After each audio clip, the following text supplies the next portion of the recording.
Ja, hallo Freunde und herzlich willkommen zu einem neuen Video auf unserem Kanal. Wie ihr sehen könnt, ich bin hier schon in winterlicher Ausrüstung, obwohl wir ja, knapp Mitte September haben. Und ihr seht auch, wir sind extrem weit oben. Wir sind heute am kleinen Lac Suoi, wenn ich das korrekt ausspreche. Und zwar hat sich hier ja, einiges im Ersten Weltkrieg abgespielt. Und zwar haben hier die Alpinis der Italiener gegen die Kaiserjäger der Österreicher gekämpft, also der Gebirgskrieg im Ersten Weltkrieg. Und heute wollen wir uns hier Stellungen anschauen. Das ganze System ist hier stark unterhöhlt, also man hat hier extrem viele Stollen gegraben. Und auch viele Minen gesprengt. Das ist ein Teil des Minenkriegs auch. Also viele gigantische Minen wurden hier ja, zur Detonation gebracht, um halt den Gegner aus seinen Stellungen zu werfen. Und wir versuchen heute bei den Bedingungen, ich kann es euch mal zeigen, wir müssen gleich hier runter, da diesen Weg, um in das Tunnelsystem reinzukommen. Ja, das wird speziell werden. Also wir haben die notwendige Ausrüstung mit. Wir müssen aber trotzdem aufpassen, es hat halt einmal schon geschneit und der Schnee bleibt halt hier länger liegen, logischerweise. Und die ganzen Trittstufen und Wege sind halt auch schon stark vereist. Und da müssen wir uns einfach konzentrieren. Deshalb werden wir höchstwahrscheinlich da nicht sehr viel filmen können, sondern erst, wenn wir in dem System drin sind. Also, bis gleich.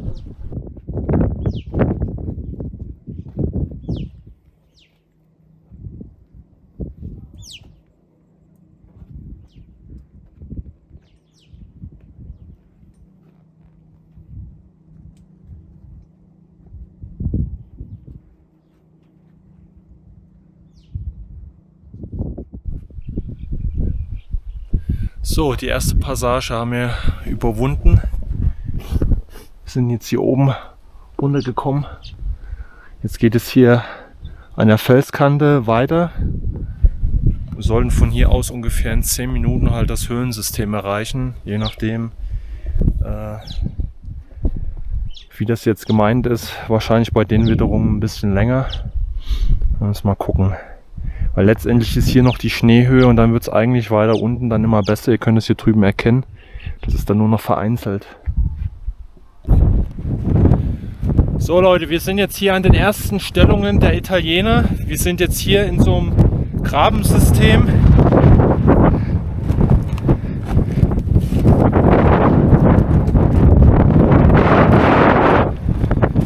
Ihr seht, was das für Bedingungen sind. Übelster Wind.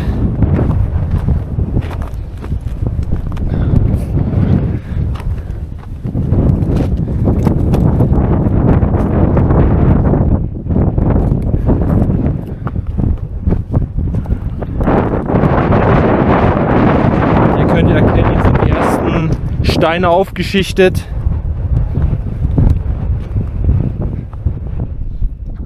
Hier könnt ihr noch die Metallreste sehen für Stacheldraht und so weiter. Hier noch verschiedenes Metallhölzer.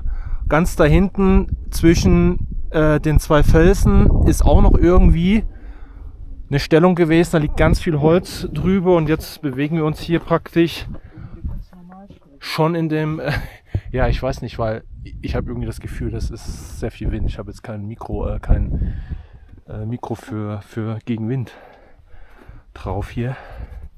Wow. So, muss ich auch so ein bisschen sortieren. Der Wind hat jetzt ganz schön geballert. So, hier sieht man das. Wir sind jetzt in der österreichischen Frontlinie. Gradstellung. Wir sind jetzt hier, damit ihr das auch mal erkennt, 2673 Meter hoch. Also gestartet sind wir, glaube ich, so um die 1800. Ja. Und hier waren also praktisch österreichische Stellungen. Hier seht ihr immer ab und an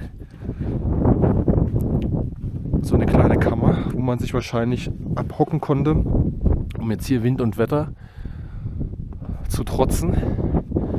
Ja, und hier hat man natürlich eine gute Rundumsicht.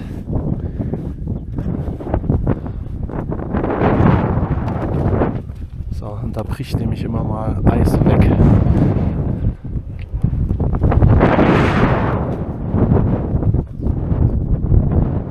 Hier unten, wie Stacheldraht.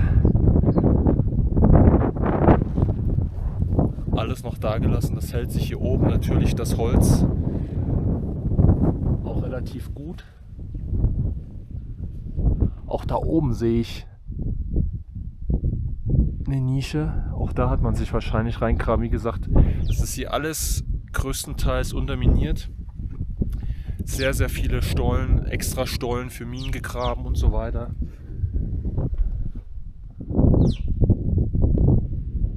Wahnsinn.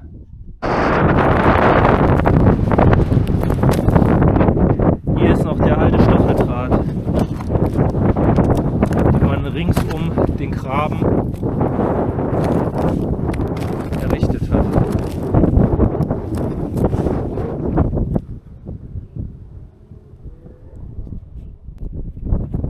So, hier sind wir gerade an einem Sprengtrichter, was die Italiener 1917 am 20. Juni hier gezündet haben. Das haben ja euch gesagt, das war ja ein Teil des Minenkrieges. Und hier ist wohl eine dieser Minen gesprengt worden und hat hier auch massiv, ich weiß nicht mehr wie viel Tonnen Kalkgestein hier weggesprengt. Auf die österreichischen Stellungen. Das ist schon Wahnsinn. Das wird höchstwahrscheinlich auch alles hier runter gefallen sein. Wir müssen jetzt diesen Grat bis da oben hin. Das wird auf jeden Fall nochmal eine kleine Herausforderung.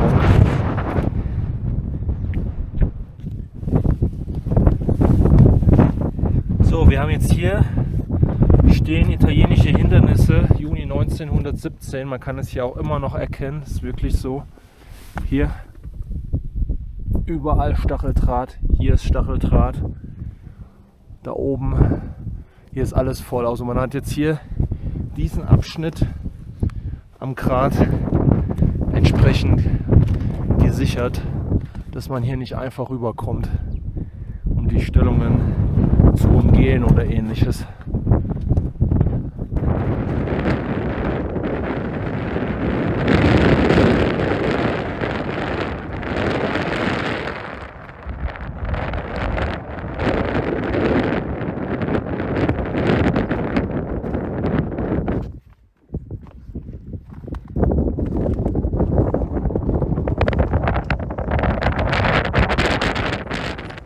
So, wir kommen jetzt hier zu dem ersten Stollen. Hier ist der Eingang. Ich hoffe, wir kommen hier rein. Ist das hier gesichert hier? So.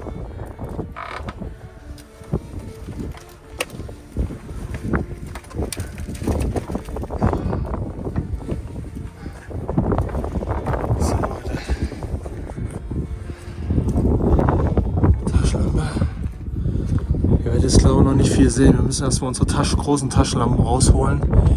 Hier geht es jetzt rein. Das wird aufregend.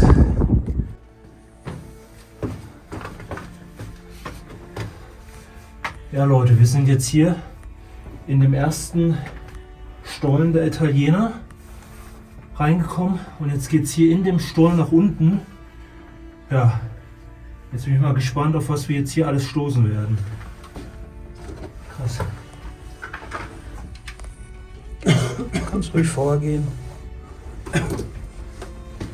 So. Oh.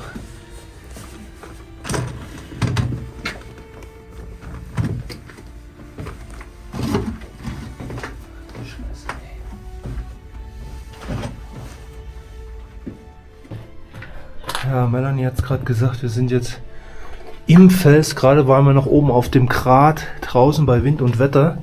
Und jetzt sind wir hier in einem Stollensystem. Also wir können hier einmal zum Spiralstollen hier runter. Das sind wohl Artilleriestellungen gewesen. Und schaut mal hier den Ausbau an hier oben. Mit den Stempeln und so weiter.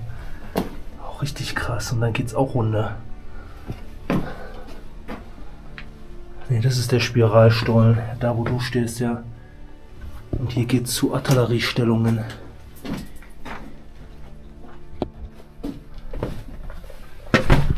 Kiste.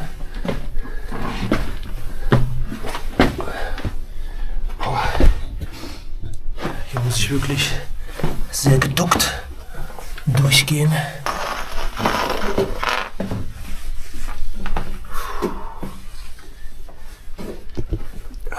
Auf dem alpinen Schlachtfeld wurden unterirdische Kavernen von beiden Seiten errichtet.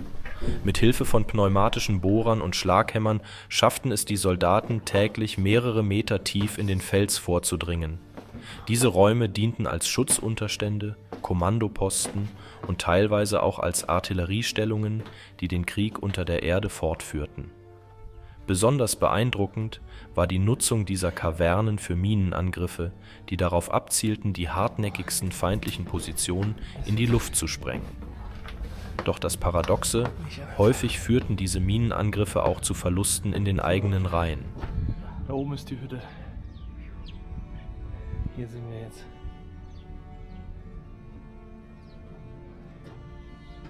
Wahnsinn.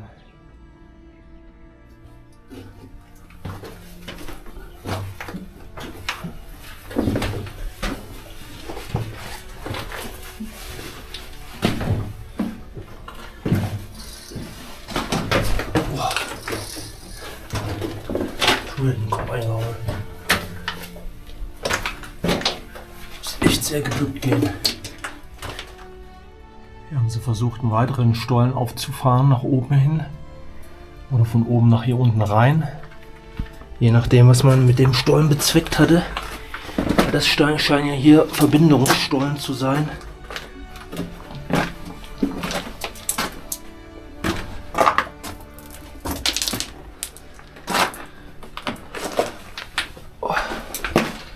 Minentunnel, Minenstollen sind das hier. Also Leute, die haben hier versucht, Stollen zu graben für die Minen, um die zu platzieren und unter den Stellungen der Österreicher höchstwahrscheinlich jetzt die Minen zu platzieren und dann zu sprengen. Hier, in über 2700 Metern Höhe, führten Italiener und Österreicher erbitterte Kämpfe. Während die Italiener versuchten, den Pass zu durchbrechen, setzten sie auf unterirdische Angriffe und bauten Höhlen in den Fels. Auf der anderen Seite zündeten die Österreicher riesige Mengen Sprengstoff, um die Angriffe der Italiener zu stoppen, jedoch oft mit geringem Erfolg. Im Jahr 1917 lösten die Italiener unterhalb des Lagazuoi eine gigantische Mine aus, die hunderttausende Tonnen Fels ins Tal stürzen ließ. Doch die Österreicher hatten rechtzeitig von dem Angriff erfahren und ihre Stellungen geräumt. Trotz der spektakulären Explosion blieb der große Durchbruch aus. Beide Seiten setzten ihre Minenangriffe fort, doch der Berg hielt stand, Zeuge einer grausamen und zermürbenden Schlacht, die tief im Herzen der Dolomiten ausgetragen wurde. So Leute, jetzt sind wir hier in der Sprengkammer der italienischen Mine, die am 20. Juni 1917 gezündet wurde.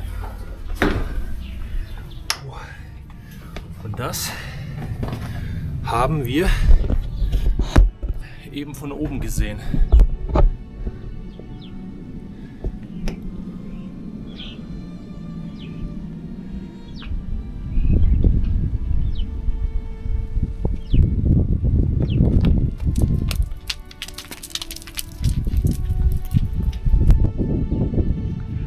Ja, ihr hört es vielleicht. Überall gehen immer wieder halt Steine ab, ne? Hier wurde das ganze Ding halt gezündet. Krass.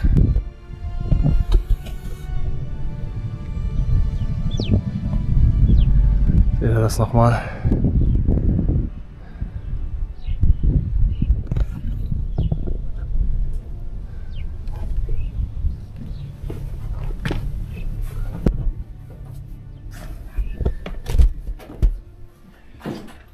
So, wir haben jetzt hier eine Gegenminenkammer. Hier sind schon irgendwie Sandsäcke so ein bisschen deponiert worden. Das heißt eigentlich, man Gegenminenkammer, könnt ihr mich gerne berichtigen, dass man Stollen jetzt gegraben hat, um ja, den Angreifer halt vorzukommen, um eigene Minen zu platzieren.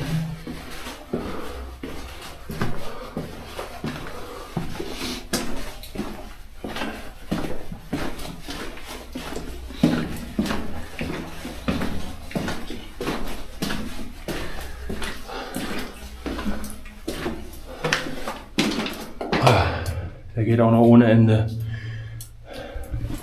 Wir gehen jetzt auf der Hauptstrecke weiter. Weil wie gesagt, das ganze System hier, das ist so dermaßen unterhöhlt. Da könnte man sich auch wirklich verlaufen, wenn es nicht ab und an Informationstafeln gibt. Hier kommen einige Kilometer zusammen hier in dem Berg.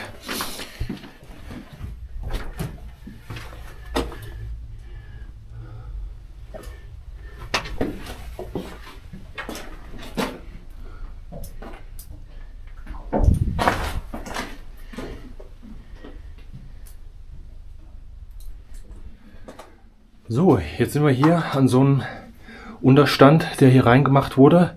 Maßnahmen für den Winter steht hier. Also ihr könnt erkennen, im Prinzip wurde der Stein ja nur grob ausgehauen. Und dann hat man auch direkt angefangen mit Holz zu verkleiden. Hier hat man relativ wenig auch mit Beton gearbeitet. Hier ist das mal gezeigt anhand dieses Fotos, wie das hier sich hier so abgespielt hat. Ich hoffe, wir können das gut erkennen. Hier sind es in dem Fall italienische Soldaten in so einer Baracke. Ja, und hier hat man dann die Zeit verbracht. Ihr könnt hier erkennen, hier sind Kojen. Da sind hier ein bisschen dargestellt Brot, Wein. Da ist auch so eine Karbidlampe, glaube ich. Also so eine Lampen, die man hier benutzt hat. Ein Kerzenständer, ein Pickpot, also Essgeschirr, Dosen liegen hier drin. Ja, und hier haben sich die Soldaten halt schön muckelig zusammengerollt nebeneinander, damit sie es auch warm haben. Ja, ihr könnt das auch nochmal erkennen. So haben die hier gelebt. Und das scheint hier auch ein Ofenrohr zu sein, hier unten an der Seite. Das ist schon krass. Also man hat wie gesagt wenig mit Beton hier gearbeitet, nur dann an entsprechenden Verteidigungsstellungen, Maschinengewehr und so weiter, um das besser zu befestigen. Ansonsten, ja, der grobe Ausbau hat im Prinzip ausgereicht und dann hat man die Holzverkleidung schon reingezogen. Ja, da seht ihr mal, wie man jetzt einer diesen Kammern halt benutzt hat. Und hier hat man ja auch gleich so einen Posten, wo wahrscheinlich ein Maschinengewehr oder eine Beobachtung stattgefunden hat. Martina, Felsband und Strepestein. Die Wände dieser unterirdischen Räume blieben oft roh und wurden durch Holzkonstruktionen für die Unterbringung der Soldaten ergänzt. Beton war Mangelware und wurde nur selten verwendet, meist für Schießscharten und Eingangsbereiche. Während die Österreicher vor allem kleinere Maschinengewehre und Feldkanonen einsetzten, erstellten die Italiener massive Batterien mit Langstreckenkanonen, die tief in den Berg gebaut wurden. Da unten ist Melanie. Ich bin jetzt hier einmal hochgegangen, damit ihr euch das hier angucken könnt.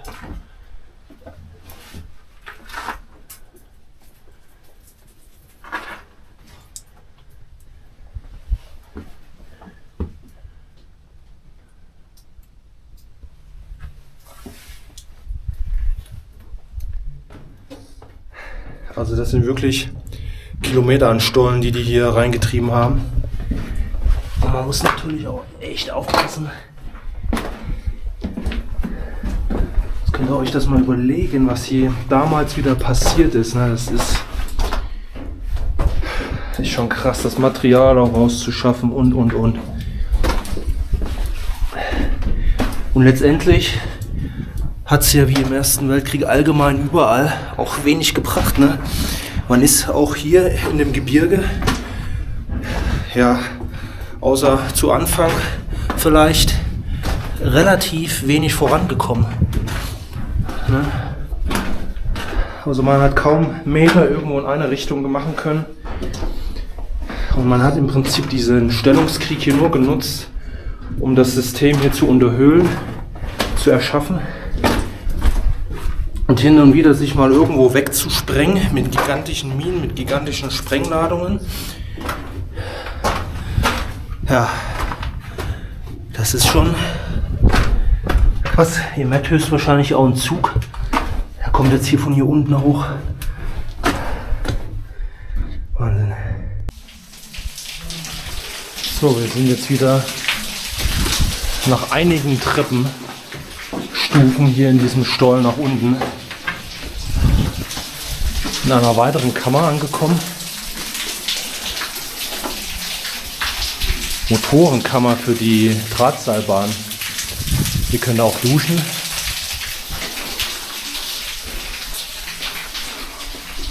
Wahnsinn.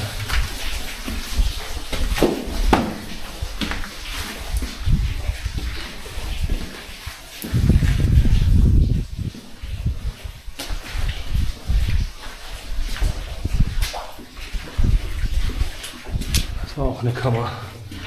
Haben sie noch eine Tür drin, beziehungsweise den Rahmen der Tür.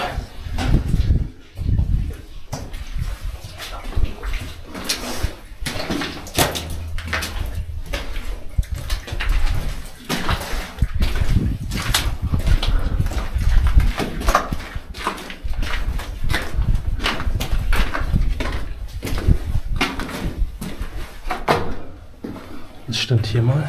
Ja. Ah, okay, ja. Gut, es ist natürlich hier schon ein bisschen mehr ausgebrochen. Hier hat man ein bisschen mehr Platz, um sich zu bewegen. Wildacher Stellung. Gut, das heißt, hier wird höchstwahrscheinlich irgendwas gestanden haben. Ein Geschütz vielleicht sogar. Weil hier hat man auch die Möglichkeit, nämlich wieder ins Tal zu feuern.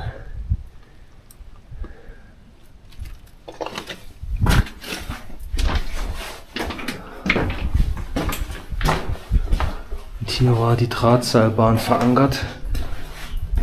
Das kann man hier ganz gut nachvollziehen. Ja, hier kommt das schön straight von hier aus ins Tal. Das ist natürlich optimal und dann auch geschützt, dass man das nicht so gut unter Feuer nehmen konnte. Da ist auch schon wieder der nächste Punkt hier. Ja, und so sieht das hier drin aus in dem Gebirge. Das ist schon Wahnsinn.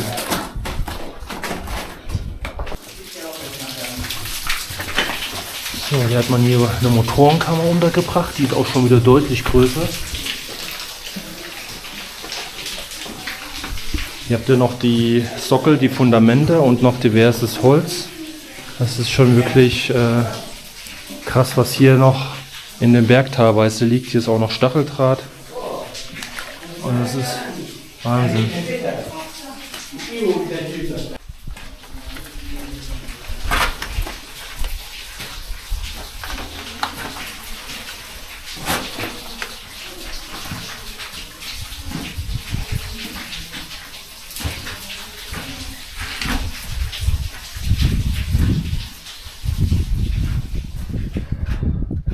So, hier kommen wir jetzt nochmal zum Martiner Felsband und zur Ölacher Stellung. Stützpunkt.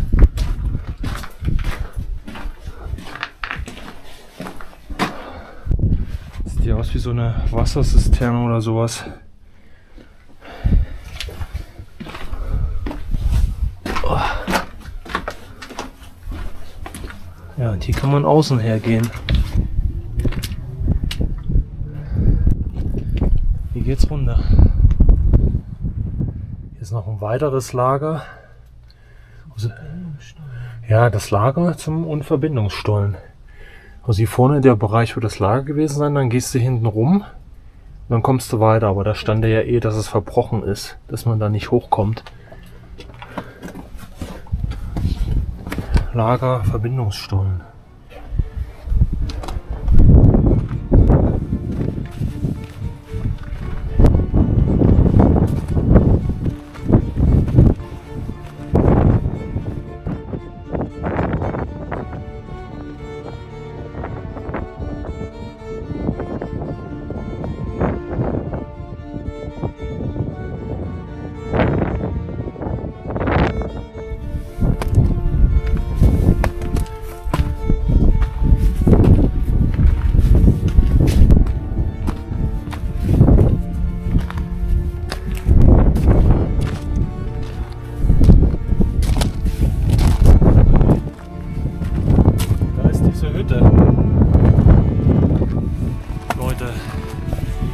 ich schon hier an der Felswand eine Hütte, die in die Wand gebaut wurde. Richtig krass. Ich werde es höchstwahrscheinlich jetzt noch nicht so gut erkennen. Da oben ist diese Hütte drin. Oh Gott, oh Gott, oh Gott. Sieht irgendwie aus, als ob man gar nicht dahin käme.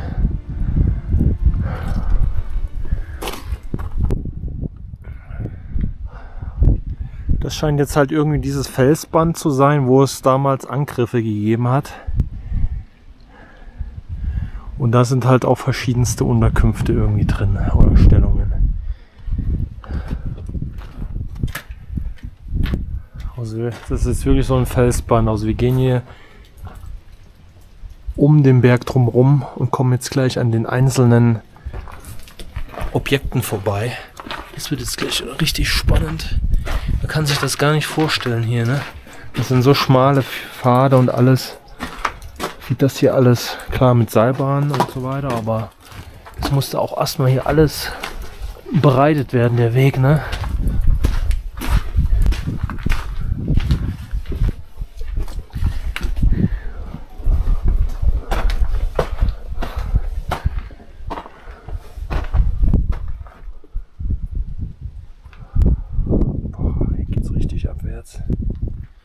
Hier sind schon einzelne Stämme weggebrochen. Der Pfad wird immer schmaler.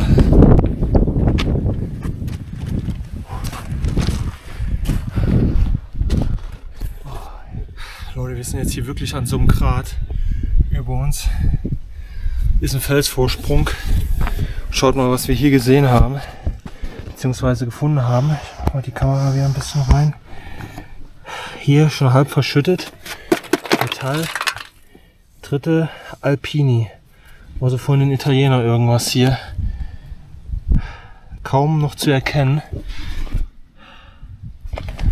Und hier ist alles schon verfallen. Wir müssen jetzt echt aufpassen. Hier ist noch was betoniert. Das, was ich am Anfang meinte. Irgendwelche Stellungen, die gesichert werden mussten, so wie da. Die hat man da noch betoniert. Oh, jetzt ist es echt ein bisschen kriminell hier, der Bereich. Weil wir haben zu der Seite nicht viel Platz. Ich glaube aber erstmal die schwierigste Passage.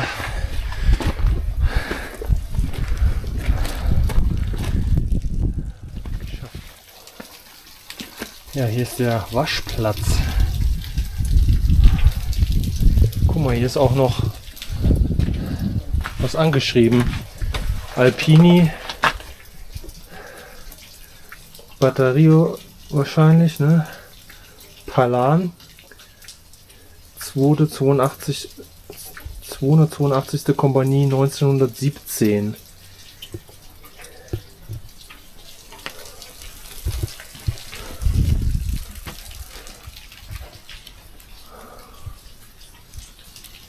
Wahnsinn, wo wir hier sind, ey.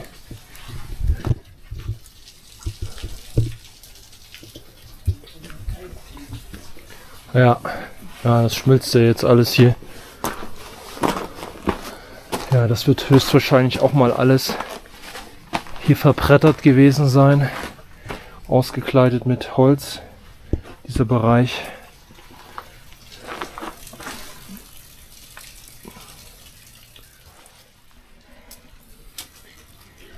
Melanie hat hier eine Inschrift entdeckt. Aber die kann man gar nicht mehr richtig erkennen. Aber man kann hier eine Blume erkennen, eine Pflanze. Denn wir sind hier gerade hochgekommen. Und von da hinten sind wir hier über dieses Felsband gekommen. Und das ist der Küchenbereich hier. Hier haben die Soldaten in dem Bereich gegessen. Ein paar Bänke drin.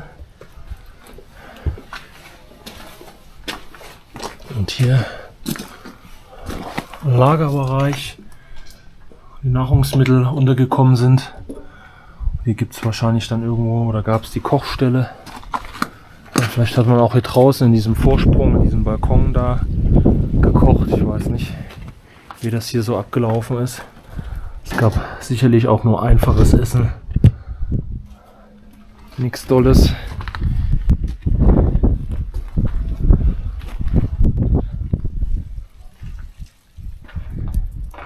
Und hier in diesem Bereich ist eine Baracke gewesen. Da konnte man noch ein bisschen hoch. Das ging dann da weiter. Diesen Felsvorsprung. Wie gesagt, hier hat man auch noch wieder ein bisschen betoniert. Und da müssen wir aufpassen, dass dieses Ding da nicht runterkommt. Aber wir haben gesehen, dass hier schon ein paar Mal was abgebrochen ist. So, wir sind an dieser Soldatenunterkunft angekommen. Man hat das hier normal rekonstruiert. So sieht das nämlich aus, wenn die sich in diese Höhlen geschlagen haben, in die größeren. Das hat man natürlich dann nochmal entsprechend winddicht gestaltet. Und das ist eine typische Soldatenunterkunft. Oh, das klingt aber nach Murmeltier, oder? Das ist ein Murmeltierpfeifen gewesen. Ja, ich versuche da mal irgendwie da oben rein zu stiefeln.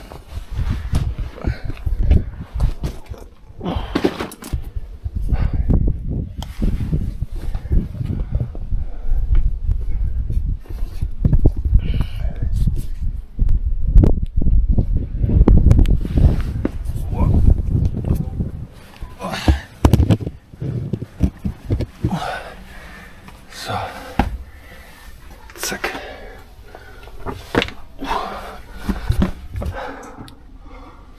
Das wäre Licht. Ja, so sah es halt mal aus. Kann zum Teil bestimmt auch noch altes Holz hier sein. Ja, und dann ist mir relativ winddicht. Hier noch ein Ofen rein. Dann konnte man das aushalten. Zum Teil hier noch was betoniert.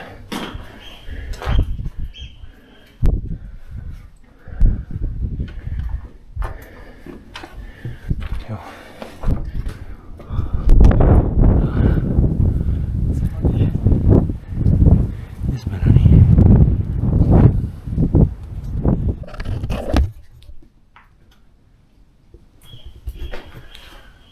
Draußen pfeifen die Murmeltiere. Und wir gucken, dass wir jetzt hier weiterkommen. Denn wir haben noch einiges vor uns. Wir müssen da runter noch. Wir kommen jetzt zu den neuen Schießscharten. Oh nein.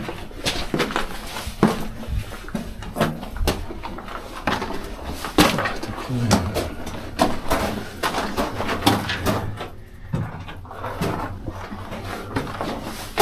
Hier hängt hier schon ein richtiger Eiszapfen.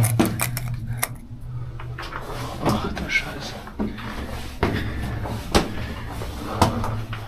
Gucken, was diese Menschen hier geschaffen haben. Wir müssen jetzt hier noch Leitern hoch im Berg.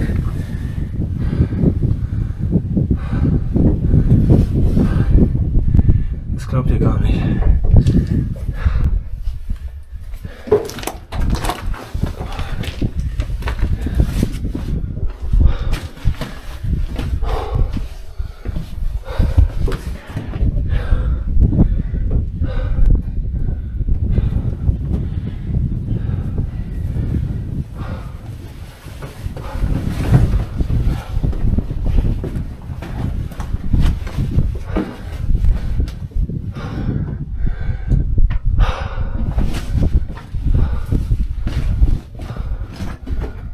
Geht's auch noch raus. So eine Schießscharte. Alter.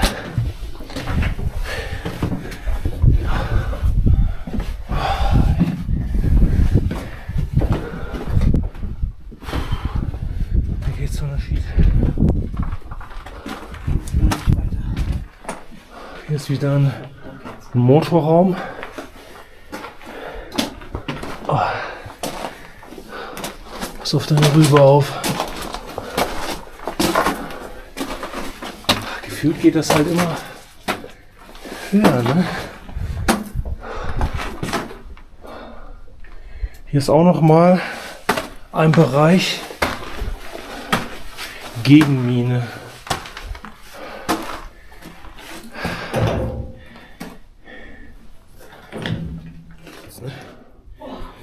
So, wir haben jetzt gerade mit einer weiteren Person gesprochen, die auch jetzt hier in der Nähe war, einem weiteren Pärchen. Und er hatte mir auch nochmal eben eine Map gezeigt, aber vor einiger Zeit mal hier. Und dieser Weg jetzt führt weiter, ja, irgendwann zum Punkt, wo noch weitere Kavernen sind, aber da gibt es keinen Weg runter. Und ja, irgendwann müssen wir natürlich auch wieder runter aufgrund der Zeit. Und er meinte, hier diese Leiter hoch wäre er damals auch gar nicht gegangen. Er war vor einiger Zeit hier. Und ja, es ist besser, wir gehen hier jetzt zurück. Und ja, also wie gesagt, wir haben die MG-Position jetzt nicht gesehen, wo das schwarzlose MG steht. Das kommt höchstwahrscheinlich irgendwann hier, aber wir riskieren da jetzt nicht so viel und gehen erstmal runter.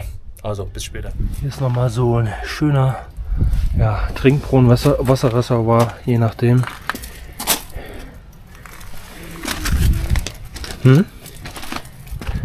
Irgendwas steht da dran, ich kann das aber nicht erkennen. Ja. Nee. Makio. Und hier Dista. Das könnt ihr wahrscheinlich besser lesen. Ich kann es nicht erkennen. Distag. Nee. Wer weiß, gerne in die Kommentare. Und wir müssen jetzt da weiter.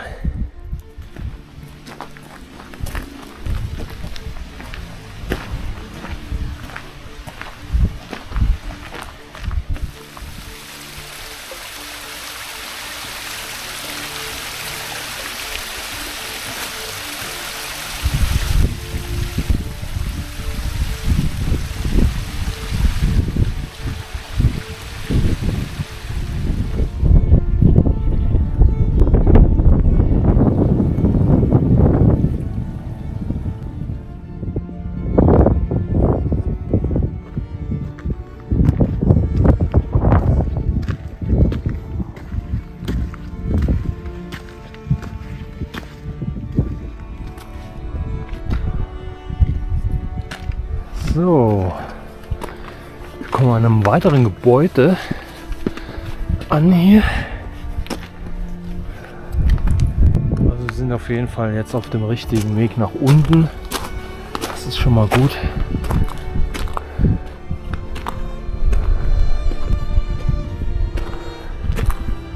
Ja, und hier haben sie nochmal ein richtiges Gebäude hingesetzt aus Stein. Hier war eine Tafel. Kann man aber leider nichts mehr erkennen. Hier ging es rein. Auch wieder nicht besonders groß.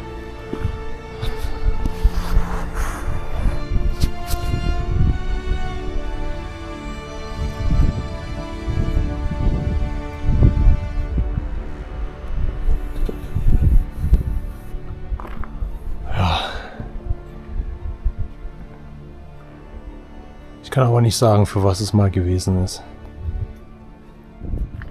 Doch, es gehörte noch zum Stützpunkt der Ölacher Stellung. Wir sind jetzt übrigens auf 2394 Höhenmeter.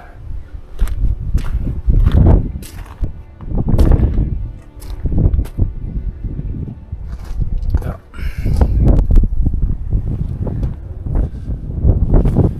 So Leute, ich bin jetzt hier nochmal an der italienischen Grabenlinie, an der italienischen Frontlinie. Hier war, wie gesagt, der italienische Graben. Und hier unten ist, glaube ich, noch eine Stellung. Wir sind jetzt schon sehr weit abgestiegen. Irgendwo da oben waren wir drin, in dem Stollensystem. Und hier haben die Italiener sich einen schönen Graben gebaut.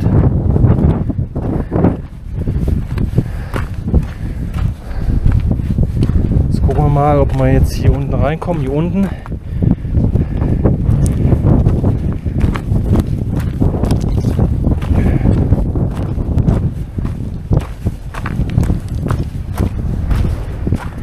So, Lampe ready machen.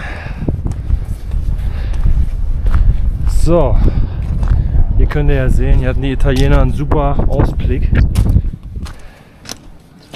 Ja. Und hier stände vermutlich auch mal ein Maschinengewehr.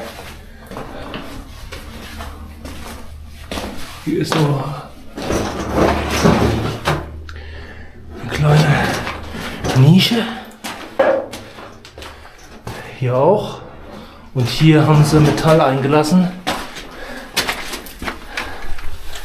damit das hier ein bisschen besser geschützt ist. Auch mit Beton.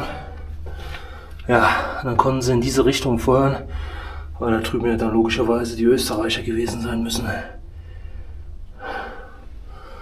Ja, also wie gesagt, das Maschinengewehr, das muss noch weiter in der Richtung, wo wir gekommen sind, stehen.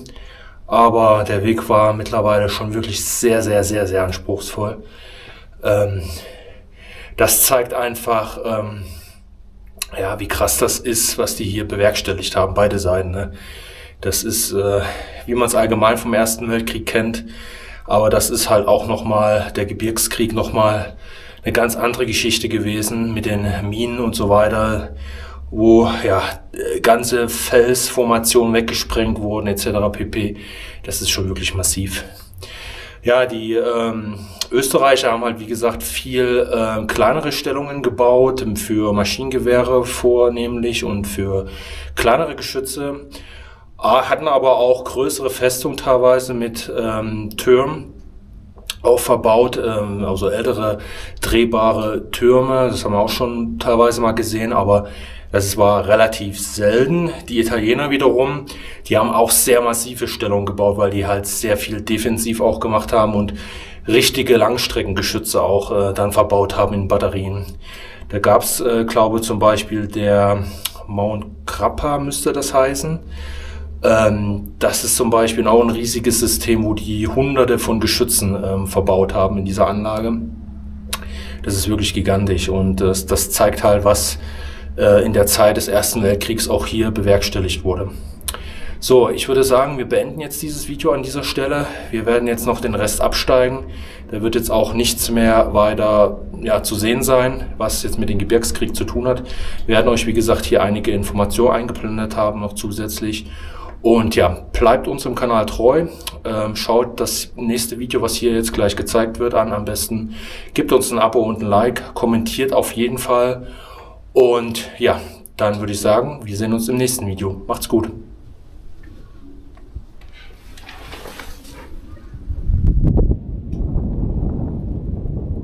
Ja, so dass ihr jetzt nochmal ein Gefühl habt, wie wir jetzt eigentlich gegangen sind. Da oben ist das Haus, wo wir mit der Gondel hin sind. Die Station, die Seilbahn. So, wir sind praktisch da irgendwie runtergestiegen in diesen Gipfel rein, über den Grat in diesen Gipfel rein. Die Stollen nach unten bis auf diese Höhe, wo hier der Schotter nach unten geht, bis auf diese Höhe, da ist dieses eine kleine Häuschen, das ist auf der Position und da ist praktisch dieses Band, wo man so hoch geht an die Seite, bis dahin zu dem Häuschen, da noch ein bisschen weiter. Ja, und das war der Punkt, wo wir abgebrochen haben, weil wir nicht wussten, wie wir da dann irgendwie weiter runterkommen sollten, weil es dann nochmal höher ging, wo höchstwahrscheinlich noch diese MG-Stellung irgendwo ist, keine Ahnung. Ja, und dann haben wir uns entschieden, da zurückzugehen und sind irgendwie über diese Seite hier unten raus. Und da, wo ihr diesen kleinen Punkt seht, und da hier, da sind wir praktisch jetzt so hier runter auf diesen Weg gekommen. Wahnsinn. Ja, das nochmal zum Abschluss.